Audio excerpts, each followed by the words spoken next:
Very quickly, let's end with Kgotsi Chikana, who have been trying to solve the problem of youth unemployment in South Africa with.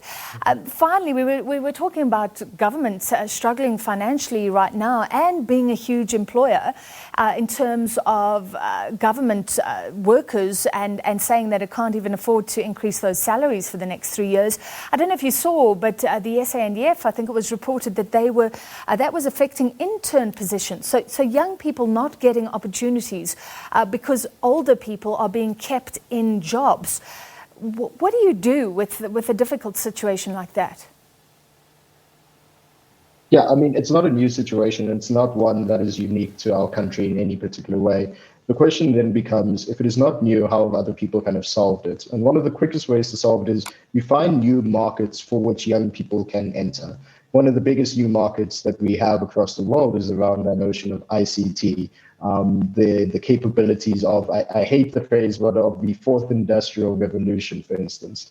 But with that comes teething pains, right? And that change has to be managed.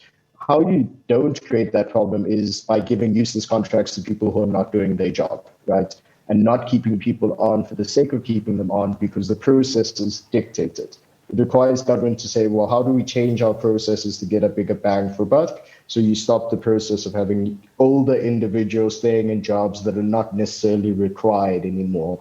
But that creates problems that is beyond the scope of our discussion now. If you solve that, right, so you solve the end line, then you look at the pipeline and you say, what new activities can we get young people in, right? Instead of getting them to replace those who are already in jobs that are not necessarily doing anything for government. And in that space, you're starting to look at the telecommunications, ICT.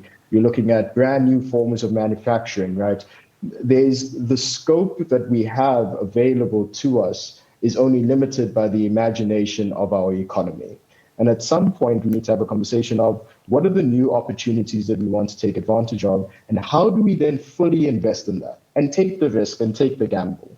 There's no country that had a huge amount of economic growth, whether it's the Southeast Asian tigers, whether it is China, whether it is European countries who came out of this whole Soviet Union bloc, Estonia being a good example of them, of taking a risk and saying, let us delve into new areas of industry, right? And let's fully invest in it and let's take the risk.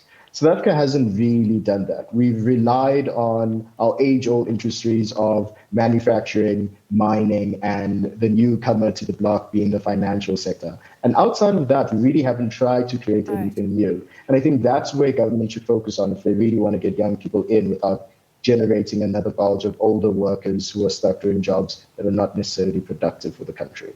All right. Well, thank you for trying to grapple with this problem tonight, being part of our Youth Day panel, and to the other guests as well. That was Kgotsi Chikana, author, Oxford graduate and commentator on South African politics.